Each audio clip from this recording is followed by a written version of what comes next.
Harley Davidson just shook the motorcycle world to its core. The roar of chrome and gasoline has given way to a bold electric future, one that's dividing riders, thrilling investors, and forcing rivals to rethink their roadmaps. Stay tuned, because by the end, you'll see why this shift changes everything. The detonation. For more than a century, the company has been defined by rumbling engines, chrome silhouettes, and a culture of rebellion that rejected conformity. Then, in one breath, Harley detonated its own rulebook. It declared the arrival of an entirely new electric line, a family of motorcycles that promised to carry the Harley spirit into a silent, digital age. This was not a cautious test ride. It was a deliberate act of shock aimed at the entire industry. The company knew the risks. For decades, every whisper of electric inside the Harley community had been met with skepticism or outright laughter. Riders did not want battery-powered blenders. They wanted iron horses that shook the ground. Yet the announcement made clear that Harley was not asking permission from purists. It was setting a new pace and daring others to follow. This was a market reset, the kind of moment that turns competitors into imitators or casualties. Dealers gasped, investors debated, and rivals suddenly saw their own roadmaps look dated. The message was unmistakable. Harley had chosen to blow up the conversation before someone else did. The era of waiting was over. But design choices made the shock even sharper, and that is where the next chapter of the story begins. Classic bones, electric nerves. It looked like a Harley until it moved. The silhouette was unmistakable. Broad shoulders, a muscular tank, a road-dominating stance that could be recognized from across a parking lot. Yet beneath the familiar curves ran a nervous system made of electrons instead of gasoline. Harley fused classic bones with electric nerves, creating a machine that looked like tradition but pulsed with modern engineering. This was not an experiment in futurism. Other brands had chased science fiction lines, angular plastics, and minimalist frames that looked more like prototypes than motorcycles. Harley went the opposite direction. It built continuity into the design, keeping metal where it mattered, holding on to the rider triangle that defined generations of comfort, and embedding the new motor and battery into a frame that looked authentic. In one stroke, Harley reminded the market that innovation did not require abandoning identity. The engineering philosophy was equally deliberate. Instead of hiding technology, Harley made it modular and visible. Owners could understand it, dealers could service it, and designers could expand on it. This was not a throwaway gadget. It was an architecture meant to last decades. By blending the old with the new, Harley turned what could have been a culture clash into a bridge. And that is when loyalists had to make their choice, whether to embrace silence as part of the Harley roar. If you're enjoying how this story unfolds, give this video a like. It really fuels the ride. And drop a comment below. Do you think Harley's electric gamble will unite the community or divide it forever? Your take could steer the next conversation, so don't hold back. Hit like, share your voice, and keep watching. The Purist conversion. Silence did not drive them away, it pulled them closer. For years, many riders had sworn that an electric Harley would be heresy, a betrayal of the thunderous soundtrack that defined freedom on the open road. Yet when they twisted the throttle for the first time, what they felt was not loss, but revelation. Instant torque delivered a surge that echoed the low-end shove of their beloved Road King Special. The bike leapt forward with confidence, whispering its power instead of shouting, and some riders discovered they liked the whisper. The conversion was not just mechanical, it was emotional. Without vibration rattling their bones, riders began to feel subtler things. The sweep of wind, the precision of the frame, the feedback of the tires. The quiet did not erase Harley's soul, it highlighted it in a new register. Dealers told stories of grizzled veterans returning from demo rides grinning like first-timers. Younger riders, who had never grown up on carburetors and chrome, saw a Harley that spoke their language of technology and immediacy. Cultural acceptance does not happen overnight, but the seeds were planted. What began as suspicion was slowly becoming curiosity, and curiosity was turning into loyalty reborn. Once the faithful leaned in, Harley escalated the challenge to numbers, daring rivals to match specs they had never even considered. Don't get paywalled by features. Here's how Harley subscriptions work and which ones are worth it. Link is in the description. Rewriting the spec sheet. Harley changed the definition of performance. For decades, spec sheets had been dominated by cubic inches, top speeds, and fuel economy. Now, acceleration, regenerative braking, and software-tuned range took center stage. The new electric line promised 0 to 60 times that rivaled sport bikes, not cruisers. Riders discovered regenerative modes that added miles while descending mountain passes, and software updates that unlocked fresh ride profiles months after purchase. It was a new kind of numbers war. Instead of bragging about displacement, owners boasted about firmware versions. Instead of debating carburetor tuning, they compared region maps. Harley had turned performance into a living, updating reality. The result was a spec sheet that never sat still, an evolving promise that rewarded loyalty not only at the showroom but long after. The shift rattled competitors. Suddenly, their best brochures looked old-fashioned. How do you sell yesterday's horsepower when Harley is offering tomorrow's software? The race had changed lanes, and Harley was already pulling ahead. But the real war was not on the road. It was in the boardroom, where leadership, margins, and politics would decide whether this detonation became a revolution or a collapse. The margin ambush. Profit margins just moved from chrome to code.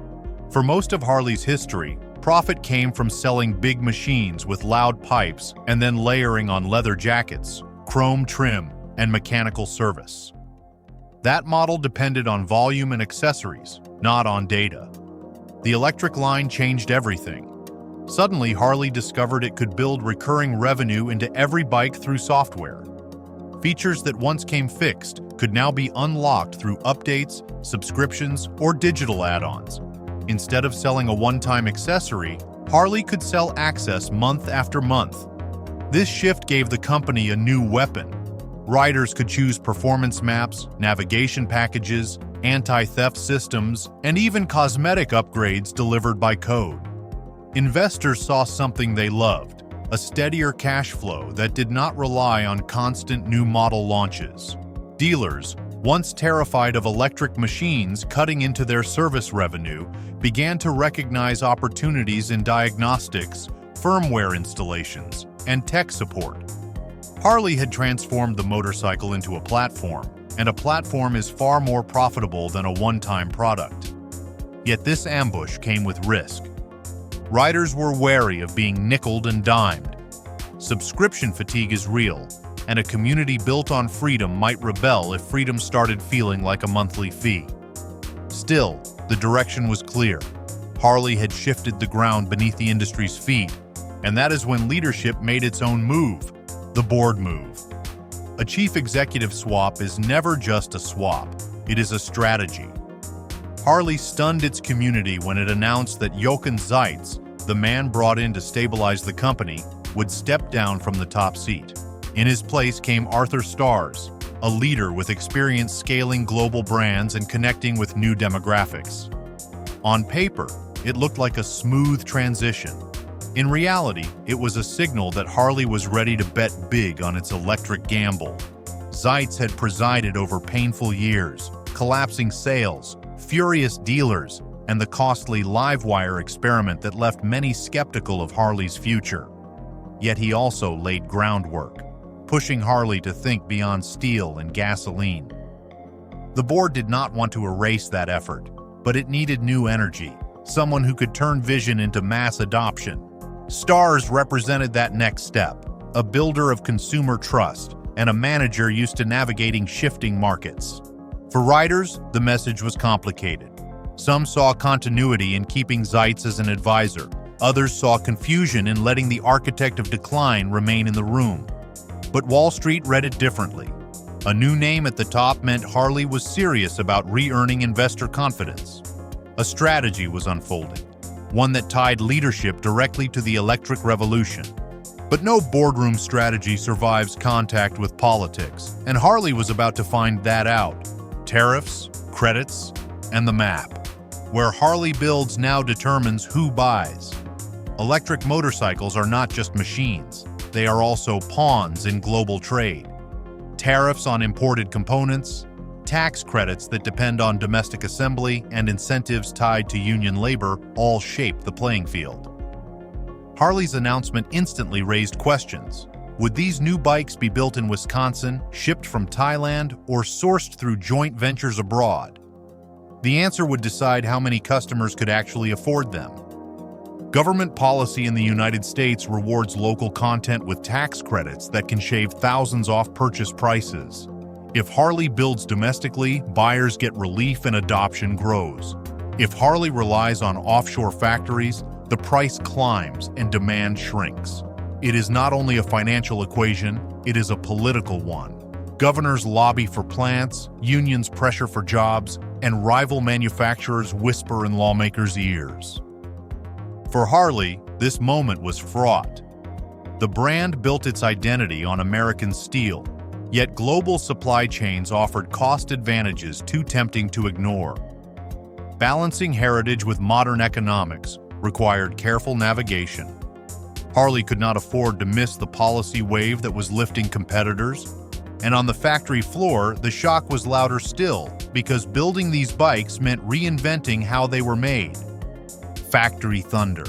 Harley's most radical invention was not a motor, it was a supply chain. For decades, the company's factories had perfected the art of welding steel frames and assembling gasoline engines. The electric era required a different genius: battery integration, electronic control systems, and software calibration. Harley responded by building a learning loop where telemetry from the road fed back into design, warranty, and production. Every mile ridden became data that improved the next bike. This was manufacturing transformed.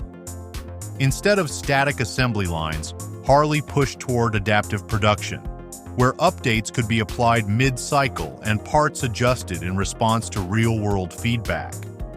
Dealers saw fewer breakdowns, suppliers saw more predictable orders, and riders gained confidence that their machines were evolving with them. The same factories that once echoed with pistons now hummed with robots, sensors, and screens. Critically, Harley managed to blend tradition with innovation. The same attention to fit and finish that defined a Road King special was applied to electric frames, making them feel familiar even while they were built differently. That mix of continuity and reinvention turned the factory itself into Harley's hidden advantage. And workers were about to test how radical it really was, because labor does not accept change without a fight. The union ultimatum. Jobs turned into bargaining chips overnight. As Harley shifted from gasoline engines to electric motors, the shop floor felt the pressure first. Mechanics who had spent decades mastering carburetors, crankshafts, and pistons suddenly faced training programs in high-voltage safety, battery diagnostics, and software calibration. The skills that once guaranteed lifelong employment no longer looked secure. Unions saw this shift not just as a technological change, but as a political one. If workers did not secure new protections now, they risked becoming obsolete in the company they had built with their hands.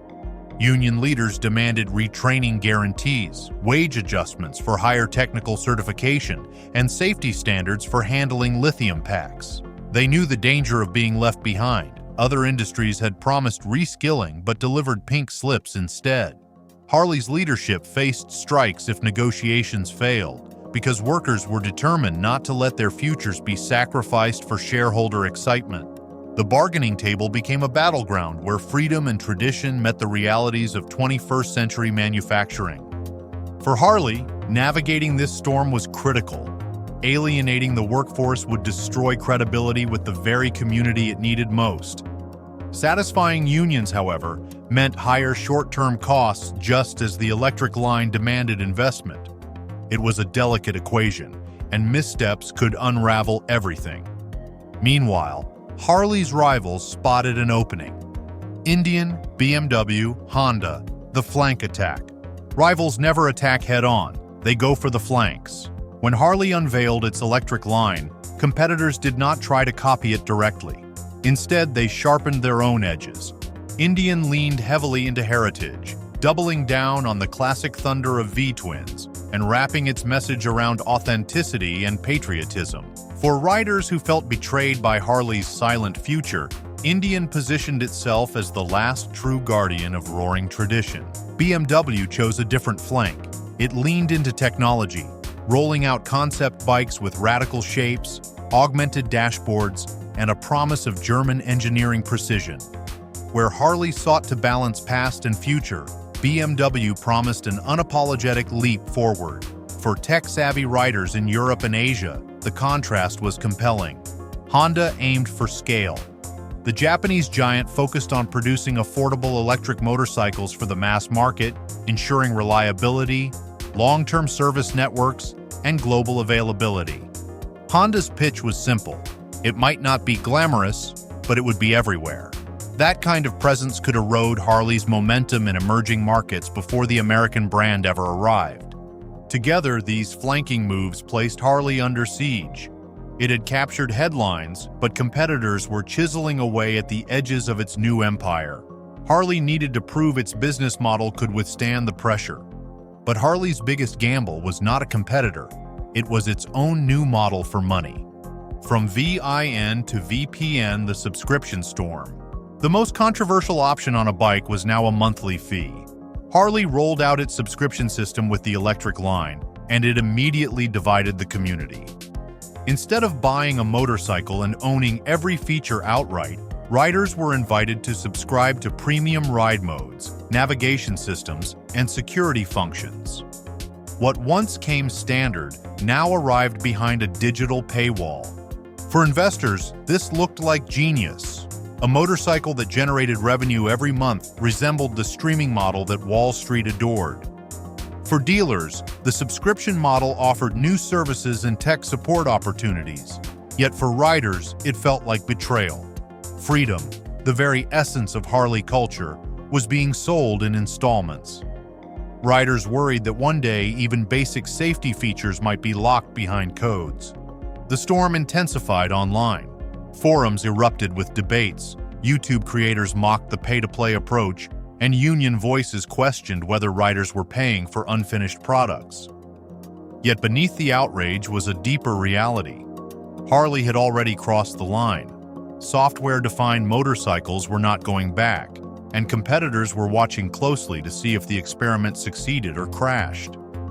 But before investors judged the model, riders judged the ride, and the test came in the form of Harley's most iconic benchmark, the Road King test. You cannot fake authenticity. The road checks your papers.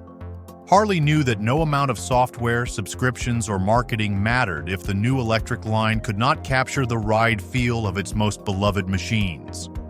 The Road King Special became the measuring stick. Known for its balance of torque, long-haul comfort, and stripped-down dignity, it represented everything Harley stood for. If the electric line could echo that experience, then perhaps it could win over the faithful. Test rides became cultural events. Riders compared the surge of electric torque to the familiar shove of the Milwaukee 8 engine. Some missed the rumble, but many admitted the effortless pull felt honest, not artificial. Engineers had studied ergonomics carefully, ensuring the seat-to-peg geometry preserved the touring comfort of the Road King. Long-range planning apps simulated fuel stops with charging maps, making trips feel less like experiments and more like journeys. The authenticity test did not settle every debate, but it proved something vital. Harley had built an electric machine that felt like a Harley, not a science project. That revelation gave the brand breathing room and credibility in the eyes of skeptics. And then consumers voted with cash, turning the experiment into a referendum. Consumers love, rage, and range. The throttle hand became a referendum. Every test ride, every dealership visit, and every online forum became a polling station where Harley's future was voted on in real time. Some riders fell instantly in love with the silence, praising the smooth surge of torque and the ease of maintenance. They compared the total cost of ownership to gasoline models and saw savings in oil changes, brake wear, and fuel. For them, Harley had delivered freedom without the burden of constant repairs. Others reacted with rage. They felt betrayed by the absence of thunder, by the sense that Harley had sold out its identity for a corporate experiment. Range anxiety poured gasoline on that anger. Even though the new bikes could cover more than 200 miles on a single charge under normal conditions, skeptics fixated on the idea of being stranded between charging stations. For long-distance riders used to gas stops every few hours, the transition felt risky. Dealerships became the front line for this divide. Sales staff found themselves mediating arguments between seasoned riders demanding rumble and newcomers praising efficiency. Showrooms echoed with clashing values.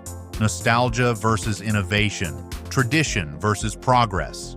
Each sale became more than a transaction. It was a symbolic choice about what Harley should represent in the future. Yet consumer behavior revealed a split reality. Younger buyers, already comfortable with electric cars and subscription models, saw Harley as finally relevant to their world. Older riders clung to tradition, some refusing even to try a demo ride. The result was a cultural clash inside dealerships, where one generation's enthusiasm collided with another generation's suspicion. But investors were not watching from the sidelines. They were tracking every vote with spreadsheets. Investors, cash flows, and code flows. Wall Street cares less about torque than about predictability. Investors wanted to know whether Harley's electric gamble would stabilize revenue streams and deliver consistent growth. The shift from selling hardware once to selling software repeatedly was music to their ears. Subscription services, over-the-air upgrades, and digital ecosystems promised income that could be forecasted quarter after quarter. That kind of predictability matters more to shareholders than horsepower ever could. The leadership change reassured many. Arthur Starrs brought experience in scaling brands and appealing to younger demographics, while Jochen Seitz, remaining as advisor, signaled continuity. To institutional investors, that combination looked like risk management. The stock, which had been hammered during years of collapse, began to draw cautious optimism.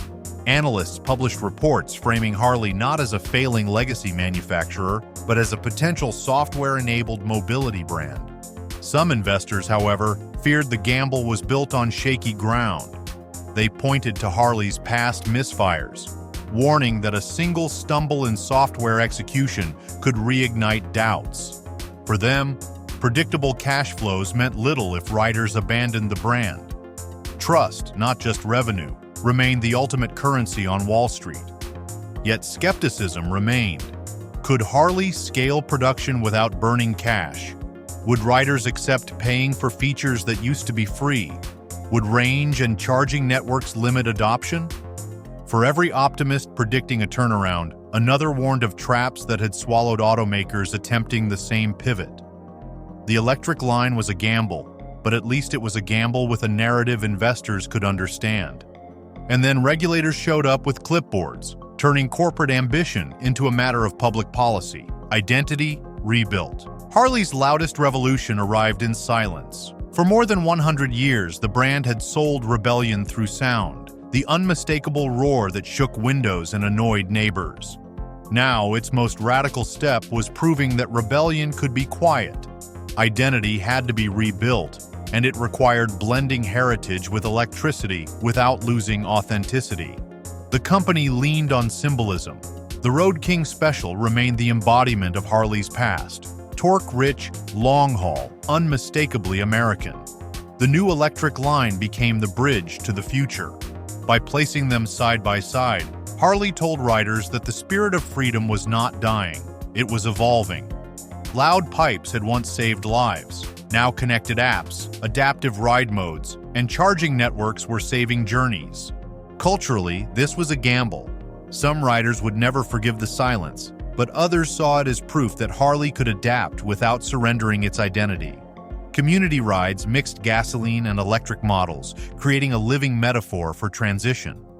Slowly, the idea took hold. Harley was not abandoning its soul, it was expanding it. The brand promise remained intact, freedom on two wheels, whether delivered by pistons or by current. And that is where the next chapter of Harley's future begins, on a road that feels familiar, yet leads to a horizon no one has ridden before. Thanks for riding through this journey with us. Harley Davidson just rewrote the rulebook, and whether you love the silence or miss the roar, one thing is clear: the motorcycle market will never be the same again. Now, it's your turn to keep the conversation alive. Smash that like button, drop a comment with your boldest prediction for Harley's future, and share this video with a fellow rider who needs to see it. Most importantly, hit subscribe so you don't miss the next chapter of this revolution. Stay tuned, stay loud or quiet, and stay ready for the road ahead.